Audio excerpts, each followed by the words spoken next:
말씀입니다. 마태복음 16장 13절에서 28절까지의 말씀 제가 봉독하겠습니다. 13절부터입니다. 예수께서 빌립보 가이사랴 지방에 이르러 제자들에게 물어 이르시되 사람들이 인자를 누구라 하느냐? 이르되 더러는 세례 요한, 더러는 엘리야, 어떤 이는 예레미야나 선지자 중에 하나라 하나이다. 이르시되 너희는 나를 누구라 하느냐? 시몬 베드로가 대답하여 이르되 주는 그리스도시요 살아계신 하나님의 아들이시니이다. 예수께서 대답하여 이르시되 바요나 시몬아, 내가 복이 있도다. 이를 내게 알게 한 이는 혈육이 아니요 하늘에 계신 내 아버지시니라.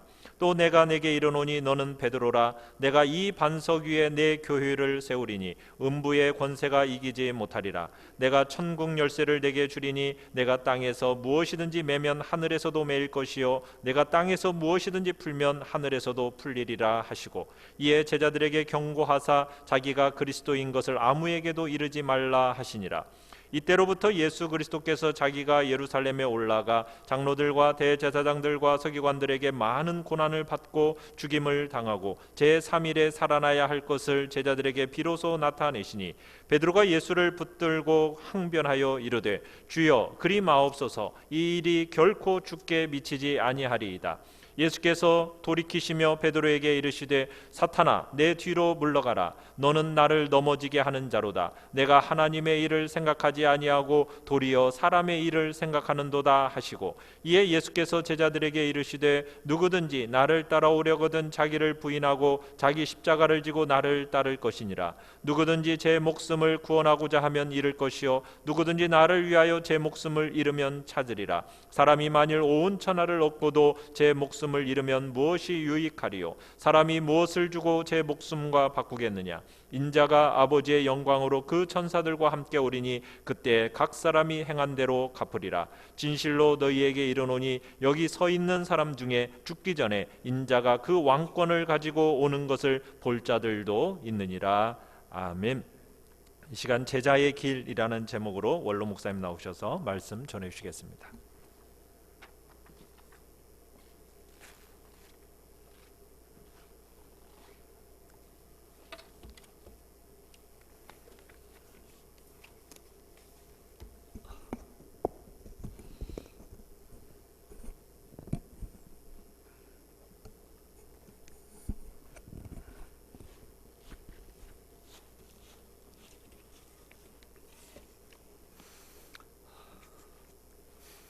집에서 온라인 예배, 비대면으로 예배드리는 모든 성도들 주님의 이름으로 문안하고 또 축복합니다. 동시에 우리 모두가 아는 것처럼 비대면으로 예배드리는 것이 참 힘듭니다. 예배당에 나와서 예배에 집중하는 것도 쉽지 않지만은 집에서 다른 사람이 보지 않는 가운데서 예배드리는 것 더 힘든 것은 우리가 이미 이제 경험해서 다 아는 바입니다. 목사인 저도 그렇게 힘들었는데 교인들이야 더 말할 것이 없으리라 생각되고, 그래서 더욱 마음을 집중하고 정신을 집중해야 될 줄 압니다. 컴퓨터 앞에서 엄숙하게 앉아있는 게 쉽지 않습니다. 또 말씀에 집중하는 것도 쉽지 않고, 무엇보다도 함께 찬송하는 것도 쉽지 않더라고요. 찬송이 예배당에 와서 드린 거하고 다르더라고요. 그래서 정말 더 정신을 차리자면은 하나님이 원하시는 예배, 그리고 우리들이 마음의 은혜가 되는 그러한 예배 드리는 것이 참 쉽지 않겠다 하는 생각이 든 동시에 이것도 예배드리는 훈련하는 기간으로 생각하면 되겠다. 언젠가 환난과 핍박이 와서 교회당도 올 수 없고 비대면 예배도 할 수 없는 혼자 예배드리는 그런 시대에 온다면은 지금의 경험이 도움이 되겠다 하는 긍정적인 생각도 해보면서 오랫동안 교회당에 나오지 못하는 성도들에게 위로와 또 동시에 감사와 권면의 말씀을 드립니다. 또 은행으로 지도를 통해서 헌금한다는 것도 얼마나 힘듭니까? 저는 뭐 다른 컴퓨터나 다른 거 다 하면서도 아직도 스마트폰으로 송금하는 것은 모릅니다. 송금할 데가 없고 송금할 일이 없어서 아직도 몰라서 우리 아내가 아들, 딸한테 배워가지고 저희 아내는 송금할 줄 알지만 저는 지금 헌금하면 저보고 허라면 저 못합니다. 또 배워야 될 겁니다.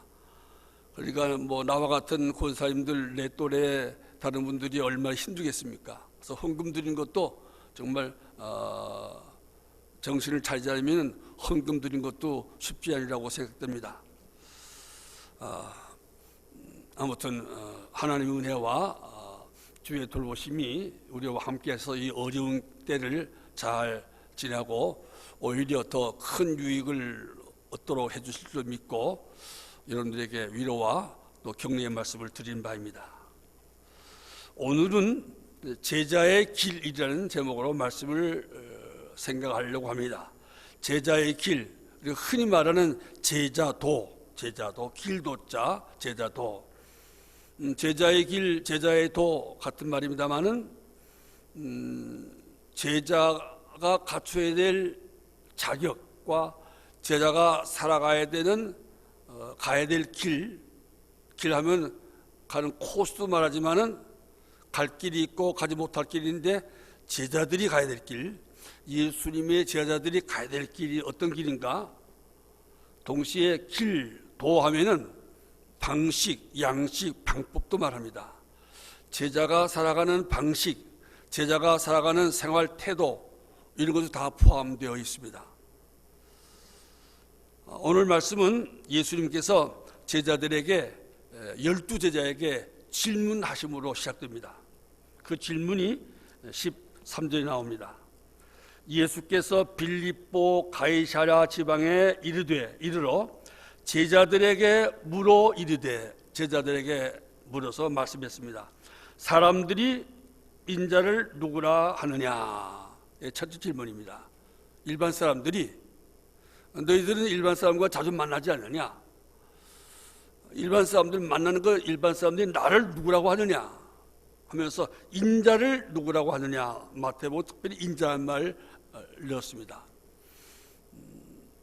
나는 나 자신을 보통 때 인자라고 말하는데, 내가 사람의 아들이라고 보통 사람들에게 말하는데, 그 내가 나를 인자라고 할 때 그 말을 듣는 일반 사람들을 어떻게 나를 알고 있더냐?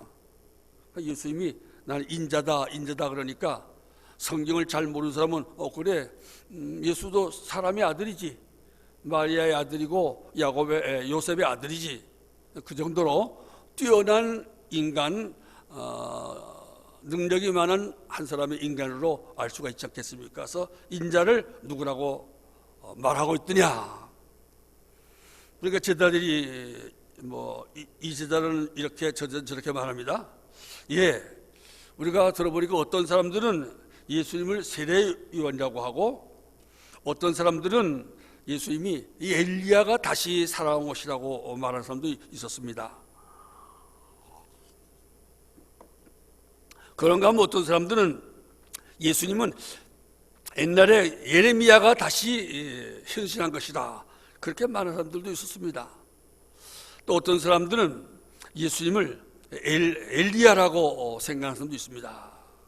어떤 사람들은 또 다른 어떤 선자가 다시 세상에 온 거라고 말하는 사람들도 있었습니다. 그렇게 대답했습니다. 그 당시 사람들은 아마 예수님 볼 때 자기의 관점에서, 자기가 볼 때 예수님에서 딱 떠오르는, 연상되는 어떤 인물을 생각하는 사람이 많았던 것 같아요. 예수님 딱 보고는 세례 요한을 연상하는 사람은 예수님은 죽었던 세례 요한이 다시 살아서 예수님에게 들어갔다, 이렇게 말하는 것이고, 예수님의 능력, 예수님의 그 능력을 보고 거기에 인상을 받은 사람은 예수님은 능력하면 엘리야니까 구약의 능력의 선지자 엘리야가 다시 세상에 온 것이다, 그렇게 생각했을 겁니다. 그런가 하면 예수님께서 항상 애통하면서 백성들을 책망하고 눈물 흘려 호소하는 모습 보고 거기에서 예수님에게서 에레미야가 연상된 사람들은 예수님은 구약시대에 에레미야가 다시 태어난 것이다, 그렇게 말하기도 했던 것 같습니다. 그런데 이제 예수님이 두 번째 질문하십니다. 그렇다면은 일반 사람들은 그렇게 말하고 생각하고 믿고 있다고 하면은 너희들은 내가 사도로 보내려고 뽑은 너희들끼리 모실 때 너희들은 나를 누구라고 서로 말하고 있느냐? 너희들끼리 있을 때는 나를 누구라고 생각하고 누구라고 너희들끼리 말하고 있느냐? 하고 또 물어보셨습니다. 너희는 나를 누구라 하느냐? 예수님께서 이 대답을 듣기 원하신 거예요. 여기에 대한 바른 대답을 듣기를 원하신 거예요. 사실 예수님께서 3년 동안 지금 이 말씀을 할 때는 예수님 돌아가시기가 뭐 한 2주간, 1주간밖에 안 남을 때입니다.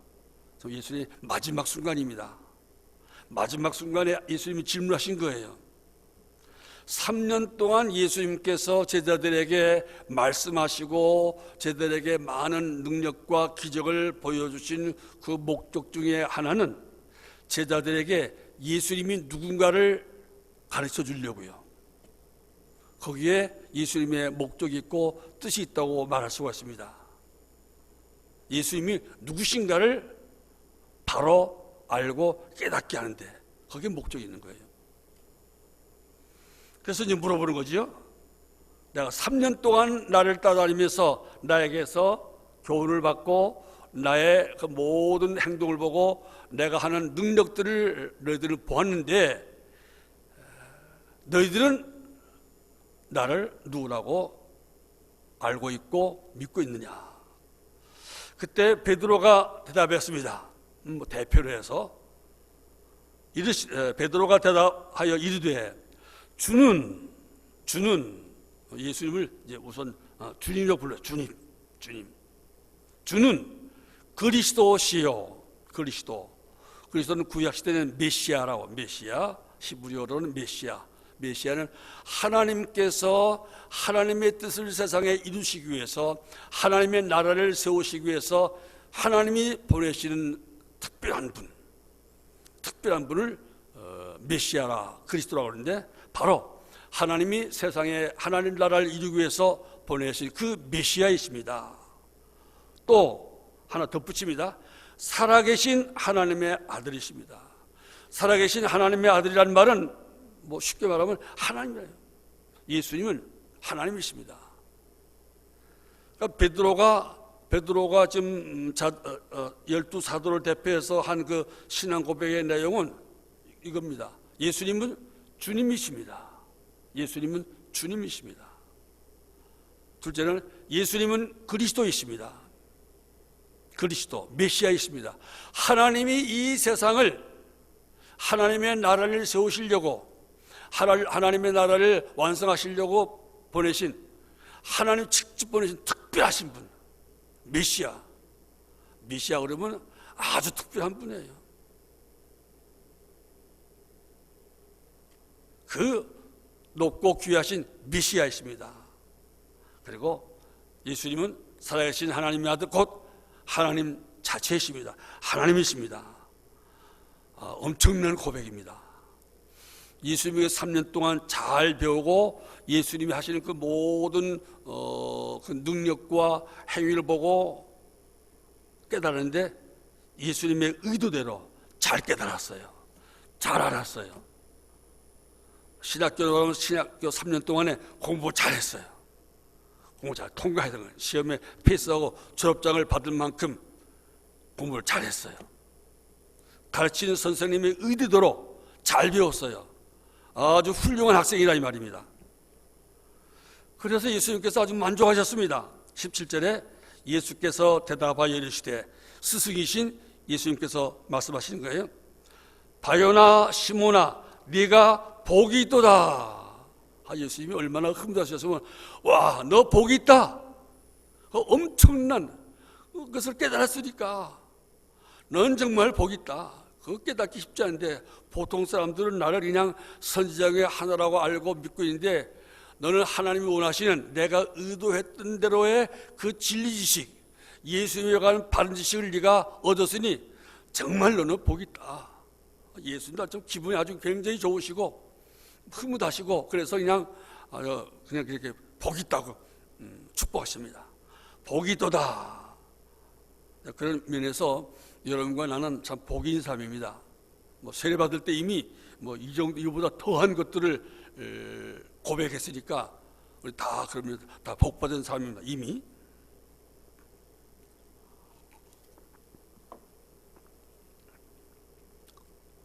그러면서 한 가지 이제 깨우쳐 줍니다.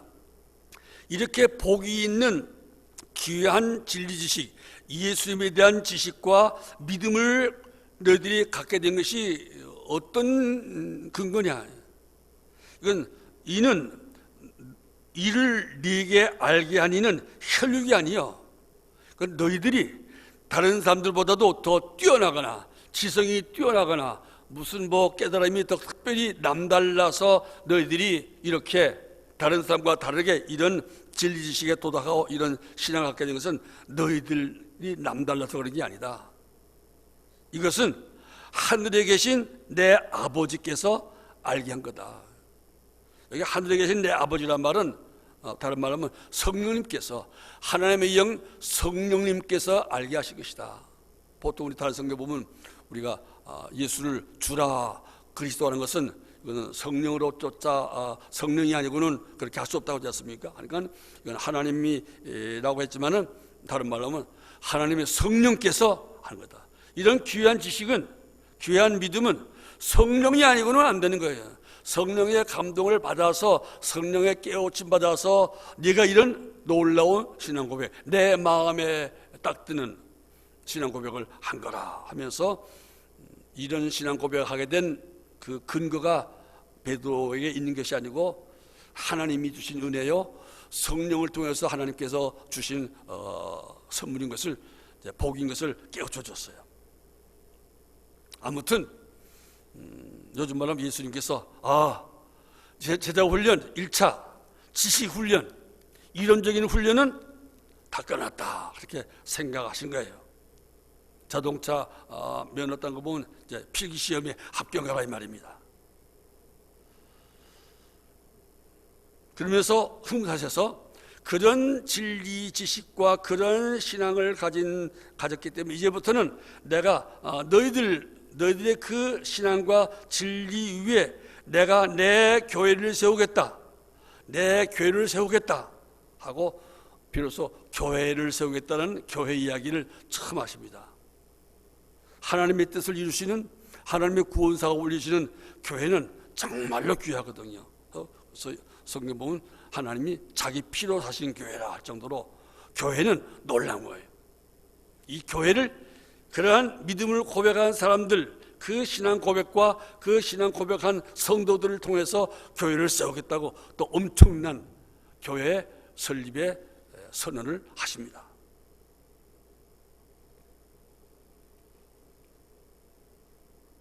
그리고 난 다음에 21절에 또 다시 이제 두 번째 질문하신 것입니다. 지금 제가 생각하기로는 우리 보통 예수 믿는 사람들 적어도 신앙 고백을 하고 세례 문답을 하고 세례 받은 사람들이라면은 지금 2단계 다 와 있다고 저는 생각합니다. 베드로만 뛰어난 게 아니고 우리도 똑같은 하나님의 성령께서 우리를 부르시고 교회에 나오게 하시고 성경을 배우게 하시고 자꾸 듣고 또 보고 듣고 보고, 베드로와 12 제자가 예수님 말씀을 듣고 또 예수님 하신 것을 보고 듣고 하면서 3년 후에 마침내 이런 신앙 고백을 했던 것처럼 세례받은 성도라면 대부분 다라고는 할 수 없습니다. 12제자 가운데에도 유다가 있었던 것처럼. 그러나 대부분은 다 이 정도의 신앙 고백은 다 할 수 있고 했으니까 이 정도라면 베드로의 수준과 같은 수준에 이미 다 올라있다고 저는 그렇게 생각합니다. 틀린 말이 아닐 겁니다. 그러나 이런 지식과 이러한 믿음, 기본적인 지식과 믿음만 가지고는 교회의 반성이 될 수 없어요. 교회 반성도를 하기는 이건 아직 부족해요. 믿을 수가 없어요. 또 사도로 예수님이 이제 보내서 주의 복음을 증거하는 온 인류에게 복음을 증거해서 구원한 이 구원 역사는 사도로 보내기에는 부족해요. 아직 보낼 수는 없어요. 교회의 반석이 되고 사도로 나가서 예수님 대신 나가서 세상 나가서 생명의 복음, 구원의 복음을 전할 보낼 수 있는 사람은 누군가? 거기서 필요한 것이 있어요. 그래서 예수님이 질문하십니다. 21절 이때로부터 어떤 때예요? 베드로가 예수님의 일생을 보면서 예수님이 누구인가를 올바로 고백한 올바른 진리지식과 올바른 신앙을 갖고 있다는 것을 확인한 그때로부터 예수 그리스도께서 자기가 예루살렘에 올라가 장로들과 대제사장들과 서기관들에게 많은 고난을 받고 죽임을 당하고 제3일에 살아나야 할 것을 제자들에게 비로소 나타내시니 이때로부터 비로소 나타내시니 이 말이 의미가 있고 중요합니다. 3년 동안 데리고 다니면서 가르쳤지만은 아직까지 예수님께서 이들에게 하나님 보내신 그리스도 메시아가 고난받는 메시아, 죽임을 당하는 메시아, 그리고 다시 살아날 메시아라는 말씀을 하지 않았어요. 왜냐하면 예수님이 누구신가를 아직 모르는 사람들은 이걸 감당할 수 없어요. 예수님이 누군지를 모르는 사람은 이걸 감당할 수 없기 때문에 이 말씀을 아예 안 했던 거예요. 그런데 이제 예수님을 똑바로 알고 난 것을 확인하셨기 때문에 이때로부터 비로소 고난 받으시는 예수님, 고난받는 메시아, 십자가에 달려 죽는 메시아 이야기한 거예요. 그리고 그 고난받고 죽음 후에 그 고난받고 죽음을 성공적으로 죽은 이후에 올 부활에 대한 진리를 이야기하는 거예요. 이건 정말 듣도 보도 못한, 그 당시 베드로를 비롯해서 모든 유대민족은 듣도 보도 못한 이야기였어요.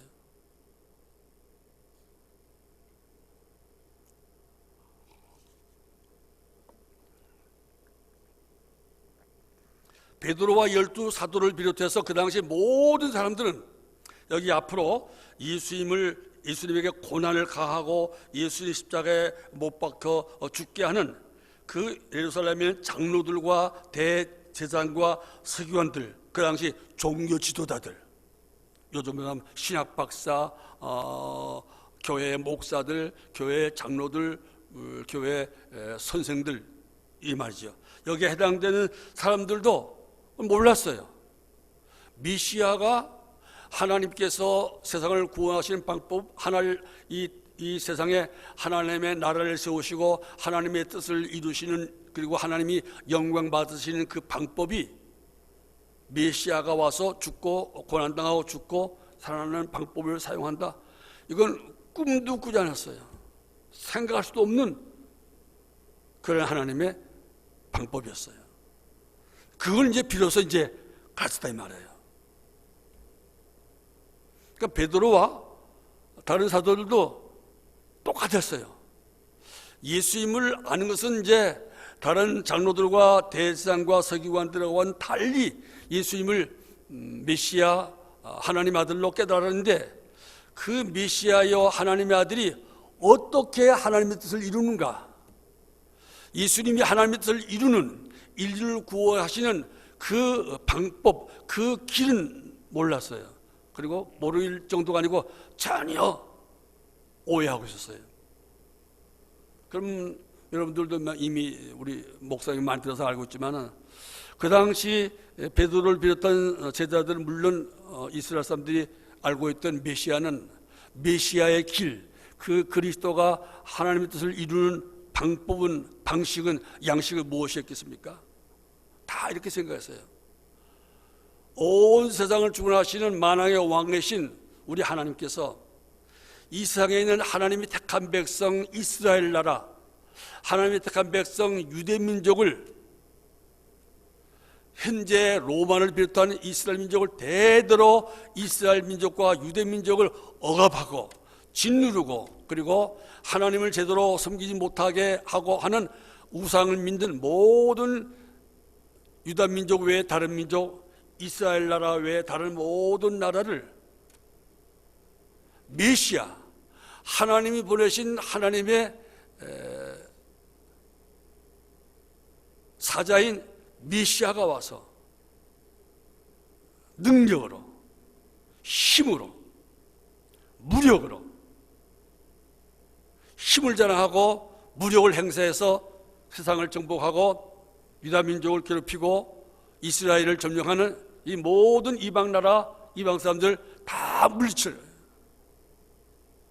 상당히 무력적인, 무력을 행사하는 메시아를 그들은 꿈꿨습니다. 왜냐하면 많은 침략을 당하고 많은 무력 싸움에서 패배해서 고난당했기 때문에 메시아는 와서 무력을 행사해서 이스라엘 민족을 괴롭히는 이방 나라를 다 멸망시킬 것이다. 그리고 역전시켜서 이제는 이스라엘이, 유대 민족이 주변에 있는 모든 나라와 민족을 다스리는, 그래서 강하게 지배하는 나라가 되게 할 것이고 민족이 되게 할 것이다. 그런 메시아, 그렇게 메시아 노릇하는 그 메시아를 항상 생각했어요. 그건 추호도 의심하지 않았어요.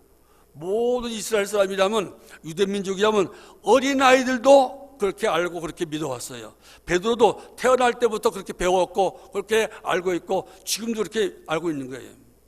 그리고 예수님에게서 그런 메시아, 그런 메시아를 기대하고 있는 거예요. 고난당하는 메시아가 아니고 이스라엘 민족을 고난받게 했던 모든 이스라엘 외적을 다 고난받게 하는, 그들에게 고난을 주는 그런 메시아를 생각하는데, 메시아가 내가 고난을 받고 장로들과 대제사장과 서기관들 다 때려부시는, 물리치시고 망하게 하시는 것이 아니고 그들에게 고난을 받으셔? 이건 아닌데? 이거 듣도 보도 못한 이야기인데? 이거 무슨 말이야? 있을 수 없는 일인데? 그런 생각. 거기다가 또 고난받는 건 말 것 없거니와 죽임을 당해? 우리 이스라엘 민족이, 유대 민족이 얼마나 이방인들에게 고난당하고 얼마나 많아서 죽었는가? 이제 고난당하지 않고 죽지 않게 하는 메시아를 생각하는데, 메시아 자기가 당한다고? 자기가 죽는다고? 이게 무슨 말이야? 지금까지 우리가 수천 년 동안 배웠던 것하고는 다른데? 우리가 어려서부터 귀에 못이 박히도록 배웠던 성경 말씀과는, 성경에 있는 그 메시아하고는 전혀 다른데? 어떻게 메시아가, 하나님의 아들이 고난당해? 어떻게 메시아가, 하나님의 아들이 죽어? 이거 뭐가 잘못됐다. 기존의 자기 지식, 자기 상식, 자기 믿음과는 어긋나는 거예요. 우리가 쓴 용어로 하면 내 소신과는 너무 다른 말을 하는 거예요. 이건 아닌데? 베드로가 알고 있던 소신과는 너무 다른 말씀을 예수님께서 하셨더라 이 말입니다.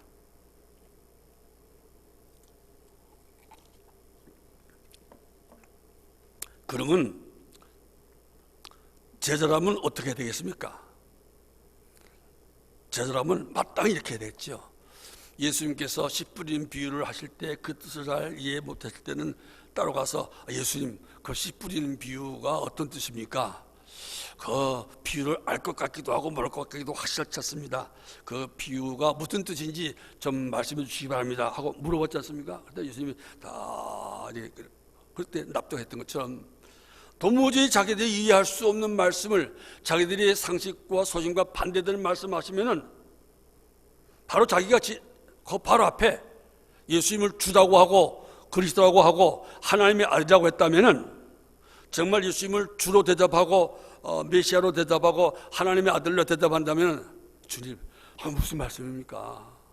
주님도 아신 것처럼 우리가 지금까지 우리가 알고 있는 메시아는 예수님 말씀하고 정반대되는 메시아인데 어째서 그런 말씀하십니까?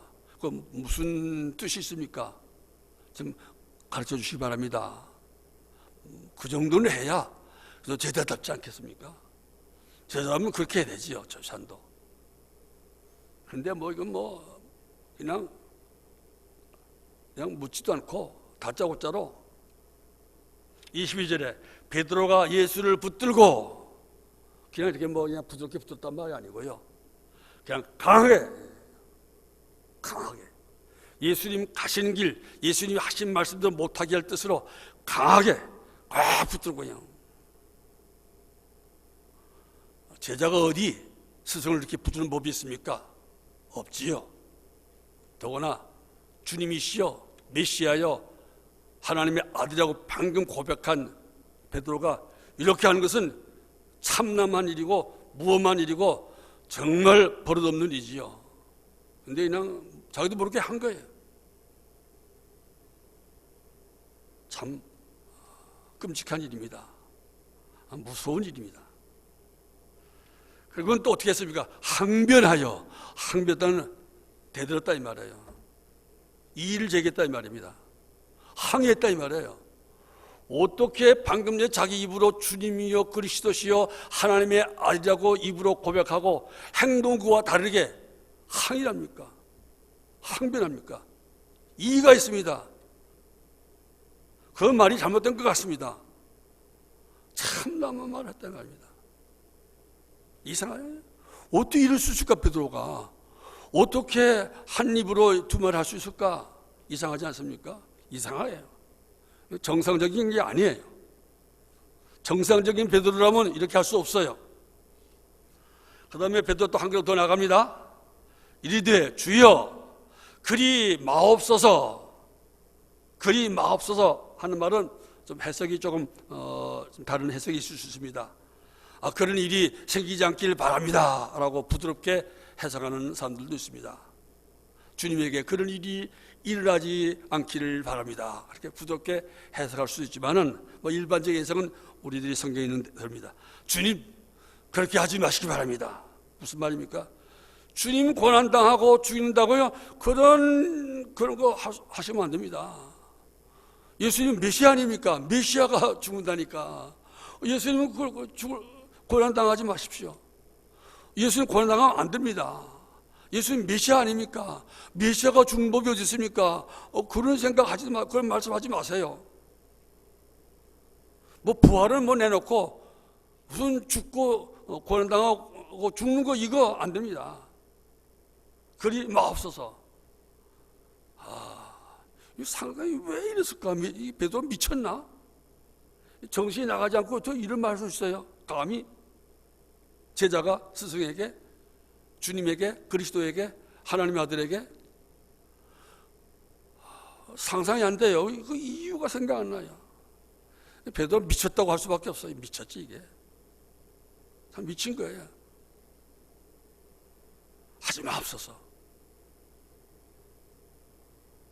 왜 이런 끔찍한 말을, 끔찍한 행동을 하게 되었을까? 그리고 또 한술 더 뜹니다. 이 일이 결코 주께 미치지 아니하리이다. 이것도 주님께 이런 일이 생기지 않기를 나는 소원합니다 라고 부드럽게 말할 수 있습니다. 인사치레로 하는 말로 말이었다고 해석할 수 있습니다. 그러나 솔직히 말하면 뒤에 있는 베드로의 행동을 보면 예수님이 고난당하고 체포당하고 고난당하고 죽임당하는데 우리들이 절대 그런 일이 생기지 않도록 우리들이 막을 겁니다. 마지막에 베드로가 칼 빼서 막으려고 했지 않습니까? 그 베드로의 그 심정이 있는 거예요. 내가 볼 때는요. 우리가 어떻게 하든지 우리들이 예수님 그런 일 당하지 않게 우리들이 막을 겁니다. 참 생각하기 힘든 말이에요. 저는 이 말씀을 늘 제가 어릴 때부터 고등학교 때부터 이거 나도 이러지 않을 건데, 나라도 이렇게 할 건데 이 베드로가 이거 어떻게 된 거야? 베드로가 맞아 이거? 이게 베드로가 맞아? 나는 고등학교 때 이 성경 벌써 볼 때마다 나도 안 그랬을 것 같은데 참 이상하다 그런 말을 했어요.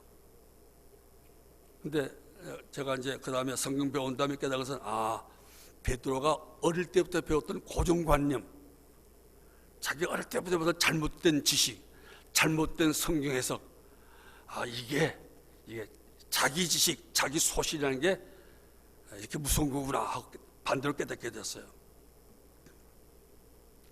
우리는 깨달아야 됩니다.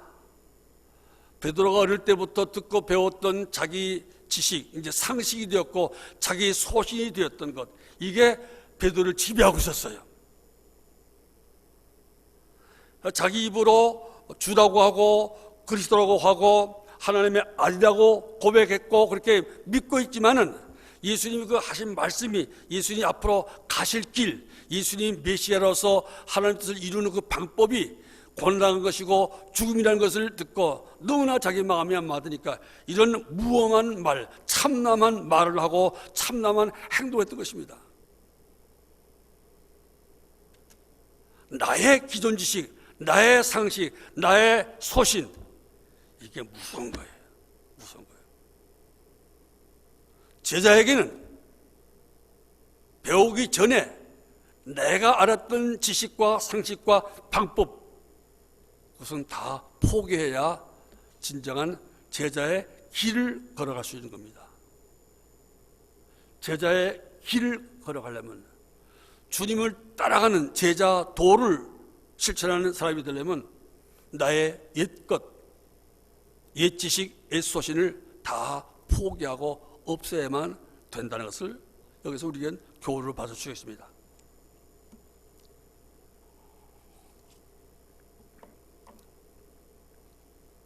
나라는 것, 나. 하나님의 아들을 책망하는 이 나.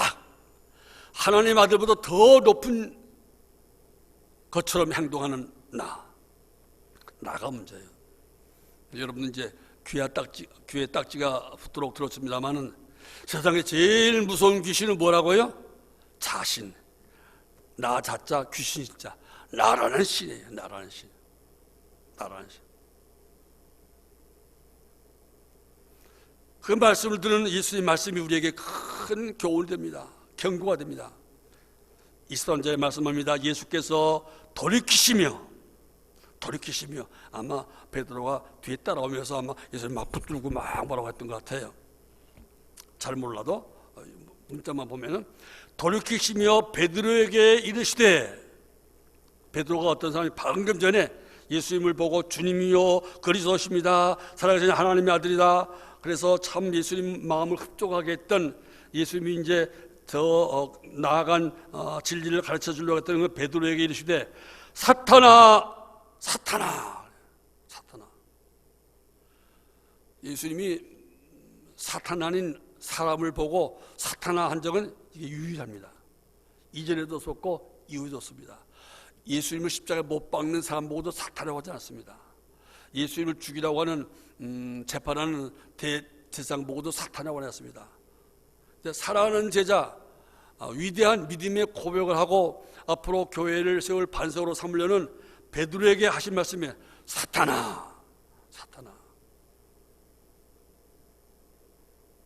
베드로를 보고 했기 때문에 지금 베드로에게 하신 말씀이에요. 그러나 베드로가 사탄이란 말은 아니지요. 다른 것처럼. 베드로가 그 말하는 그 베드로는 베드로 개인이 아니고 방금 전에 성령의 감동으로 예수를 주로 그리스도로 하나님의 아들로 고백한, 성령의 감동으로 고백한 그 베드로가 아니고 지금은 베드로 너는 사탄이 이 말을 하게 했다. 마귀 사탄이 이런 말을 하게 하고 이런 행동을 하게 한 것이다. 그걸 가르쳐 주는 거예요. 또 우리에게도 알려주는 거예요. 베드로가 이랬음에 하물며 오늘날 여러분과 나야 말할 게 있겠습니까? 사탄의 유혹에 넘어가면 여러분과 나도 이런 엄청난 참남한 말과 행동을 할 수가 있다는 것을 우리에게 상기시켜 주는 거예요. 사탄아, 내 뒤로 물러가라. 우리의 교회 안에 있는 모든 악한 일들은 그 배후에 다 사탄이 있습니다. 베드로가 한 게 아닙니다. 사탄이 베드로를 그렇게 속여서 베드로의 그 자아, 베드로의 그 자신, 베드로의 그 상식과 소신을 들추어서 이런 자기도 모르게 엄청난 말과 행동을 하게 한 것입니다. 우리 그걸 늘 명심해야 돼요. 사탄이 우는 사자처럼 항시도 떠나지 않고 항상 우리를 미혹하고 우리를 실족하게 하려고 활동하고 있다는 사실을 잊지 말아야 돼요. 사탄아, 내 뒤로 물러가라. 내 뒤로 물러가라는 말은 내 뒤로 가라 이 말이에요. 내 뒤로 가라. 예수님께서 베드로를 부르실 때 하신 말씀은 나를 따르라. 나를 따르라. 그리고 예수를 따라갔습니다. 나를 따르라는 말은 내 뒤로 가라 이 말이에요. 문자로 보면 내 뒤로 가라. 내 뒤로 가라. 여기 내 뒤로 물러가란 말은 내 뒤에 가서 베드로에게 나를 따라오라는 것은 내 뒤로 가서 그 다음부터 나를 따라오라. 내 뒤에 가서 오라 이 말이에요. 여기는 내 뒤로 가서 가라 이 말이에요. 가라. 내 뒤로 가라. 가버리라 이 말이에요. 따라올 생각하지 말고 가라 이 말이에요. 내 뒤를 따라오라 할 때 내 뒤를 따라오라 말이지만 이건 내 뒤를 물러가라면 내 뒤로 가서 아예 가버리라 이 말이에요. 아예 가버려야 돼. 내 뒤로 물러가라 하면서 사탄의 목적, 사탄이 마귀를 통해서 베드로에게 이런 말, 이런 행동을 하게 하는 사탄의 의도가 무엇인가? 사탄의 목적이 무엇인가? 그건 뭡니까? 너는 나를 넘어지게 하는 자로다. 그리스도로서의 사명을 감당하지 못하게 하고 하나님의 아들로서의 인류 구원을 못하게 하려는 거기에 사탄의 의도가 있다 이 말이에요. 너는 나를 넘어지게 한 자로다. 예수님이 메시아의 사역을 감당하지 못하게 하려는 마귀가 오늘 목사에게는 목사 노릇 못하게 하려고 사탄이 끊임없이 목사를 유혹합니다. 장로라고 장로 사명과 장로 직분을 지키지 못하게 하려고 사탄은 지금도 끊임없이 장로들에게 와서 유혹합니다. 네가 하나님 되라. 네가 신에서 네가 주장해라. 네 소신을 강하게 정해서 다 바꿔라. 이게 오늘도 목사와 장로와 교인들 모두가 받는 마귀 유혹이고 마귀가 우리를 이렇게 유혹하고 있습니다. 근데 베드로는 그걸 모르고 이런 엄청난 말을 했던 거예요. 그래서 예수님이 깨우쳐주는 거예요. 베드로야, 마귀가 그렇게 한 것이다. 너는 내 뒤를 따라올 자이지 너는 내 앞에서 나를 붙들고 내 길을 막는 자가 아니다. 네 소신, 네 지식, 네 믿음을 나한테 말할 자가 아니다. 베드로의 위치, 베드로의 자리를 깨우쳐주는 거예요. 너는 내 뒤로 가라. 자기도 모르게 예수님을 넘어지게 하고 교회를 넘어지게 하는 말과 행동을 우리가 하는데 그 배후에는 마귀가 있단 말이에요. 그것도 다른 말씀으로 다르게 또 표현했습니다. 나를 넘어지게 하는 자로다. 그리고는 네가 하나님의 일을 생각하지 아니하고 도리어 사람의 일을 생각하는도다. 무슨 말씀입니까? 베드로 보고 베드로가 밤낮 하나님의 일을 생각하지 않고 사람의 일을 생각한다는 말 그런 뜻이라기보다는 사탄 마귀가 하는 짓이 무엇인가 이거라 이 말이에요. 사탄 마귀는 베드로뿐만 아니고 우리 목사, 장로, 집사뿐이 아니고 모든 성도에게 사탄 마귀가 항상 하는 유혹은 무엇인가? 하나님의 일을 생각지 않고 사람의 일을 생각하게 하는 거예요. 아시겠습니까? 끊임없이 하나님의 일을 생각 안 하고 사람의 일, 여기 사람의 일은 뭡니까? 자기 일, 자기. 하나님의 목적, 하나님의 방법, 하나님의 의도, 그것보다는 내 의도, 내 목적, 내 영광, 내 뜻, 내 나라를 항상 생각하게 하는 거예요. 우리가 주기도문을 할 때마다 늘 하나님의 이름과 하나님의 나라와 하나님의 뜻을 말하지만 사탄 마귀는 뭔 말이냐? 네 이름이 중요하지. 네 나라를 세워라. 네 뜻을 이루어야 영웅이고 그것이 사람 살맛이지. 항상 사람의 일, 인간적인 수단과 방법, 나의 목적과 나의 명예와 나의 이름과 나의 이익을 항상 생각하게 하는 것이 마귀입니다. 그걸 잘 깨달아야 돼요. 사람의 일을 생각하게 하는 것이 마귀입니다.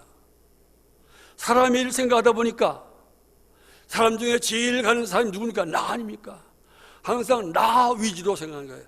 내가 이러면은, 우리 교회가 이러면 나의 위치는 어떻게 되는가? 나의 명예는 어떻게 되는가? 나의 이름은 어떻게 되는가? 내 소신은 어떻게 되는가? 항상 사람의 일을 생각하는 사람은 자기 생각, 자기. 그래서 제가 무슨 귀신 중에 무슨 귀신은 자기라는 자신이고, 쫓아내기 힘든 귀신 중에 제일 쫓아내기 힘든 귀신이 자신이라고.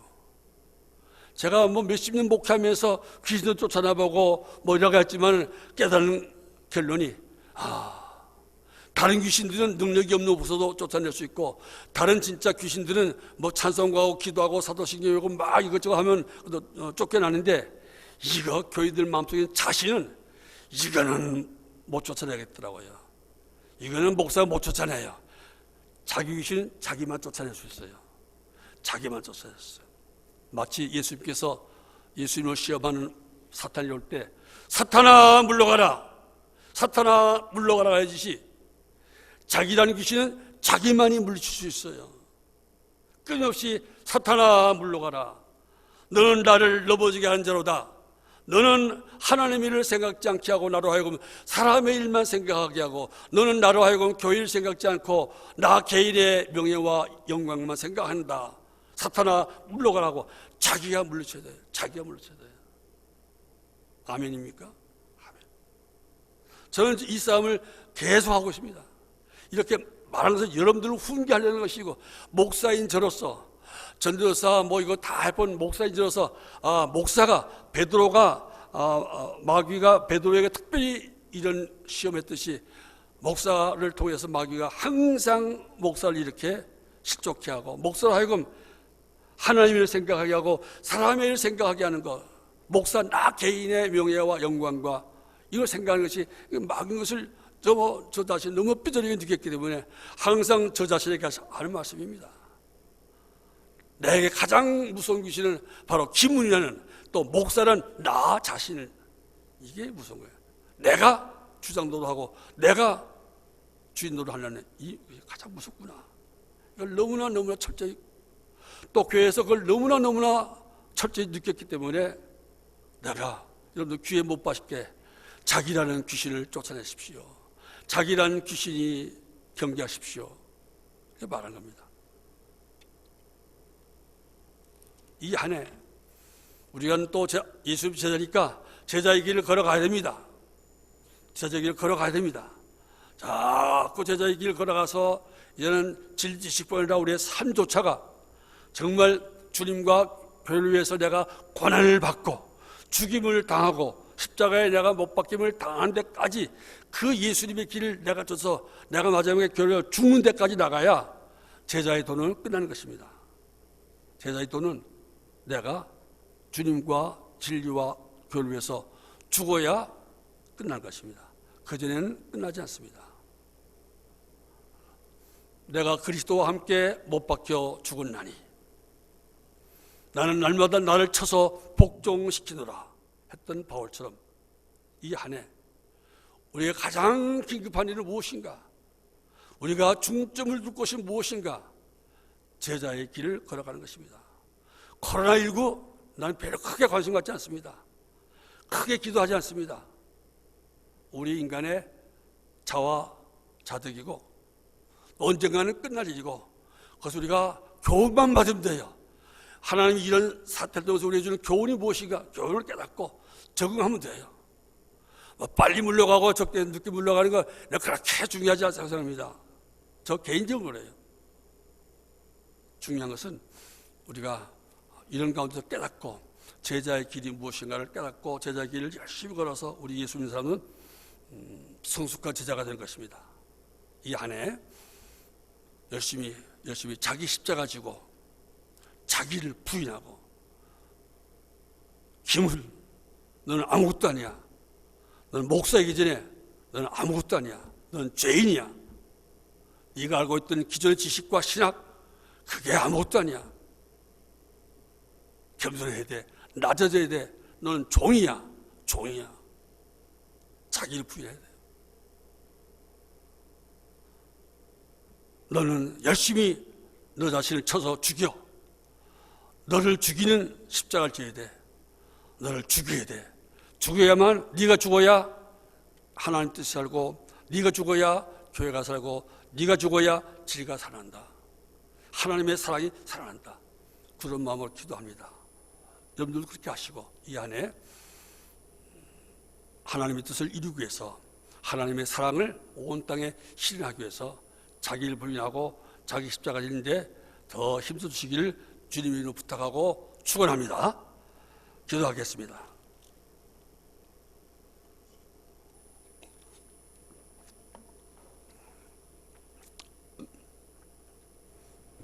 하나님 아버지,